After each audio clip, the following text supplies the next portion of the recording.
శ్రీరాముడికి రామ అనే పేరు ఎందుకు పెట్టారో మీకు తెలుసా?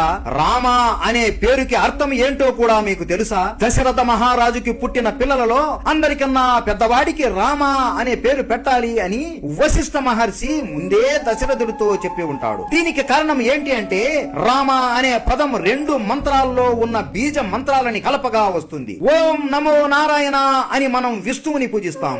ఆ మంత్రములో నుండి తీసుకున్న బీజ మంత్రమే రా అనే అక్షరము. అలానే ఓం నమ శివాయ అని మనం శివుడిని పూజిస్తాం. ఆ మంత్రములో నుండి తీసుకున్న బీజ మంత్రమే మా అనే అక్షరము. విష్ణువు మరియు శివుడి ఈ 2 మంత్రాలలో ఉండే బీజ మంత్రాలని కలిపి వశిష్ఠ మహర్షి రామ అనే పేరు పెట్టాడు. అందుకే రామనామం ఎంతో గొప్పది అని చెబుతారు. లంకని చేరుకోవడానికి సముద్రం దాటలేక రాముడు అలాగే వానరులు అందరూ కలిసి వంతెనను కట్టి దాని మీదనే నడుచుకుంటూ లంకకి వెళ్లారు. కానీ హనుమంతుడు మాత్రం